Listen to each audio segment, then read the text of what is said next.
जैसे पवन जी ने अभी केस स्टडी में बताया है कि एक महिला आई जिनको बिल्कुल उन्होंने डिसीजन ले ली थी कि डिवोर्स करना ही करना है, बिल्कुल लेकिन आपने उनको सही टाइम पे एक अलग दिशा दिखाई और उनको खुद ही रियलाइज करने दिया कि कहीं पे थी कमी, बिल्कुल क्योंकि कमी किसी में भी हो सकती है, लेडी में भी हो सकती है, जेंट में भी हो सकती है। जी। तो वो उन्होंने फॉल्ट रियलाइज किया और बहुत बड़ा जो कि नुकसानदायक एक निर्णय हो सकता था, वो डाइवर्ट हो गया। जी, और आज उनका क्या स्टेट आज है? शायद उनकी शादी को 27-28 साल हो गए ओके, और पहले एक बच्चा था शायद, अब 2 बच्चे हैं। ऑलराइट, और रिकवरी भी हुई, उनके संबंध जिस महिला के साथ थे, वहाँ से भी रिकवरी हुई। Very nice. और इसमें पूरा क्लाइंट को भी हमारे साथ मदद करनी होती है। जब तक वो गंभीर नहीं होगा अपने परिवार के लिए, तब तक काउंसलिंग भी कभी-कभी सक्सेस नहीं होती। हाँ, तो क्लाइंट को उतना ही कोऑपरेट करना है, पार्टिसिपेट करना है, काउंसलिंग सेशंस अटेंड करने हैं और जो आप बता रहे हैं एडवाइस, उसको फॉलो भी करना है, तो चीज़ें स्थितियाँ बदलती हैं, बिल्कुल इम्प्रूव होती बदलती हैं। है। Very good.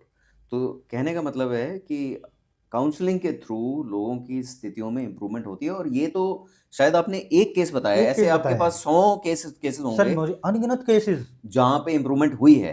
अनगिनत केसेज़ हैं। हाँ, आप यकीन नहीं करेंगे डिवोर्स काउंसलिंग का जो सक्सेस रेट है, अब ख़ैर लोग पता नहीं यकीन करें ना करें, लेकिन 99% है। मेरे 20 साल के करियर में सिर्फ़ 2 केस ऐसे हैं तो आप कह ज रहे हैं 99% केस में जो आपके पास आए जी, हैं, उनके डिवोर्स डाइवर्ट हुए हैं, परिवार वापस ट्रैक पे आ गया है, स्थितियाँ बदल गई हैं बिल्कुल, और इम्प्रूवमेंट हुई है, बिल्कुल हुई है। प्रोवाइडेड वो आपके साथ में जुड़े हों, ठीक जुड़ना से। तो ज़रूरी है, अगर आप अपनी समस्या को थर्ड पर्सन को बताते हैं, तो वो एक अलग नज़रिए से देखता है उसको। यहाँ सॉरी मैं आपको रोक रहा हूँ और ये एक बहुत ज़रूरी चीज़ मैं पूछना चाहता हूँ, आपके नज़रिए से क्या कारण है कि लोग काउंसलिंग के लिए और थेरेपी के लिए नहीं आते सामने?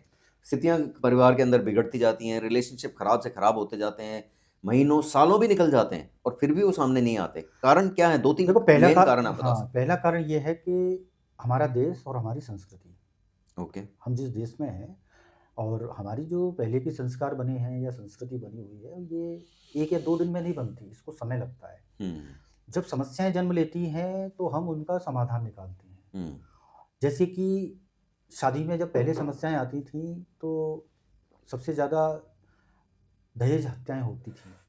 हाँ, फिर उस पर एक कानून बना, हुँ, मतलब कि कानून बना, इस नज़रिए से बना, इस दृष्टिकोण से बना कि ये समस्या कम होगी। हुँ, और उस समय की स्थितियाँ ऐसी ही थी। ये करीब 80 और 84 के बीच की बात है। तो जब समस्याओं ने जन्म लिया, तो कानून बना। लेकिन ऐसा कोई कानून नहीं है जिसका कि मिसयूज़ ना होता हो। ऐसा हुँ, कोई कानून नहीं है। हुँ, हर कानून का गलत इस्तेमाल होता है। हुँ, हुँ। हाँ, और इसमें अपना क्वेश्चन सिर्फ़ ये था कि लोग सामने क्यों नहीं आते काउंसलिंग लेने के लिए? तो जब समस्याएँ जन्म लेती हैं, उसी हिसाब से हम उनका समाधान निकालते हैं। तो हमारे देश में जो समस्याओं का जो समाधान निकाला गया, वो कानूनी रूप से निकाला गया। अच्छा। समाधान की जहाँ बात आती है, वो अलग चीज़ है। क्योंकि हुँ, हमारे देश में जैसा कि मैं बता रहा हूँ कि अगर पारिवारिक समस्याएँ होती थी, तो घर में ही सुलझाई जाती थी। हुँ, क्योंकि संयुक्त परिवार हुआ करते थे हुँ, और घर के मुखिया की बात को कोई टालता भी नहीं था हुँ, और सहनशीलता भी थी, जो आज नहीं है। हुँ, हुँ, आज स्थितियाँ बदली, आज समस्याएँ अलग हैं, तो समाधान भी अलग होगा। हुँ, तो अभी 4-5 साल से वैवाहिक उपचार हमारे देश में स्टार्ट हुआ है। हुँ, हालाँकि मैं इसको 20 साल से कर रहा हूँ हुँ, और हम लोग पिछले कई सालों से अवेयरनेस पे काम कर रहे हैं। हुँ, तो आज जब समस्याएँ अलग तरीके से आ रही हैं, तो ये नया समाधान है। हुँ। नए समाधान को लोग इतनी जल्दी एक्सेप्ट नहीं कर पाएँगे। हाँ, तो डाउट है उसके बारे में, कुछ डाउट नहीं है, मैं वही मन में बता रहा हूँ। क्लैरिटी नहीं है। मैं वही बता रहा हूँ। अगर मान कर के चलिए कोई सॉल्यूशन या कोई समाधान अभी इजाद हो रहे हैं, तो उसमें कदम रखना, ख़ास करके उनको जिनकी शादियों को 5 साल से ऊपर हो गए हैं। अभी जो यंग कपल हैं, नए कपल हैं, वो 6 महीने की शादी में भी सेशन के लिए आ जाते हैं, क्योंकि उन्होंने इस समाधान को एक्सेप्ट किया है। आप यकीन नहीं करेंगे, 16 साल का बच्चा कॉल करता है कि मेरे मम्मी-पापा के बीच सही नहीं चल रहा है कुछ। पूरा हुँ, घर गृह क्लेश में तब्दील हो गया है। बच्चे कॉल करते हैं। तो जो नई जनरेशन है, नए कपल्स हैं, वो काउंसलिंग को, इस समाधान को एक्सेप्ट कर रहे हैं और आ रहे हैं। आ रहे हैं। समस्या पुराने लोगों के साथ है। हाँ, ये जानना हाँ, चाहते हैं मैं हम वही बता कि रहा हूँ। क्या वही है? बता रहा हूँ कि जो जिनकी शादी को 5 साल से ऊपर हो गए हैं, जो बड़े पद पर हैं, जिनकी अपनी एक सामाजिक हैसियत है, वो इस समाधान से थोड़ा-सा दूर भागते हैं। हाँ, तो 3-4 पॉइंट अगर हम बोलें तो उनको इश्यू ये है कि एक तो समाज में उनको शर्म की फीलिंग है। हुँ। भई मैं काउंसलर के पास जा रहा हूँ, मैं खुद ऐसा व्यक्ति हूँ जिसकी बातें लोग मानते हैं, बड़ी संस्थाओं के हेड हैं, लेकिन और उनके नीचे कई सारे लोग हैं, वो उनकी बातों को मानते हैं, हुँ। फ़ॉलो करते हैं, उनके आदेश मानते हैं, जो कि बहुत अच्छी बात है।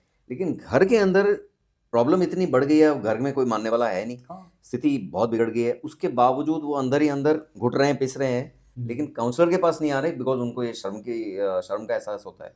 सेकेंडली अगर काउंसलर के पास जाएँगे तो उनको लगता है कि यार आस-पास पड़ोस में लोगों को पता चलेगा, हुँ। तो मेरे को शर्म का महसूस होगा। थर्ड उनको ये लगता है कि यार इसमें मेरी खुद की पावर मेरी समझ कहाँ गई? फिर हुँ। मेरी क्या हैसियत है? तो हुँ। इस तरह की कुछ चीज़ें जिससे उनके अंदर हिचक पैदा होती है और वो महँगी पड़ती है।